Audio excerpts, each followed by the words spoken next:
வணக்கம் friends, welcome to Karthik study circle academy. Friends, இந்த odd man out question பாருங்களேன். உங்களுக்கு 4 ஆப்ஷன் கொடுத்துருக்காங்க. ஒவ்வொரு ஆப்ஷன்லையும் 4 செட் ஆஃப் நம்பர்ஸ் கொடுத்துருக்காங்க.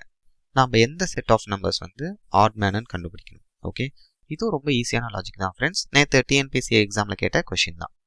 ஃப்ரெண்ட்ஸ், ஃபஸ்ட்டு 3 ஆப்ஷன் பாருங்கள். எல்லா நம்பர்ஸுமே பகா எண்களாக இருக்கும், ப்ரைம் நம்பர்ஸாக இருக்கும். ஏ ஆப்ஷன் பாருங்கள். ஃபார் எக்ஸாம்பிள் 71, 7, 3, 17 இதெல்லாம் என்ன நம்பர்ஸ்? ஒவ்வொன்றுமே வந்து prime numbers. Okay, B option பாருங்கள். 67, 71, 3, 5 இதெல்லாமே ப்ரைம் நம்பர்ஸ். சி ஆப்ஷன் அதே மாதிரி தான். 41, 5, 3, 47 இங்கேயும் எல்லா நம்பர்ஸும் எப்படி இருக்குது? பகா எண்கள், ப்ரைம் நம்பர்ஸாக இருக்குது. இப்போ டி ஆப்ஷன் பாருங்கள். So 37 prime number, 19 prime number, 7ம் ப்ரைம் நம்பர் தான். பட் 14 என்ன நம்பர்? Composite number. ஓகேவா, பகு எண். அதனால ஆப்ஷன் டியில் இருக்க செட் ஆஃப் நம்பர்ஸ் தான் வந்து ஆட் மேன் அவுட். லாஜிக் கிளியராக இருக்கா? Thank you friends.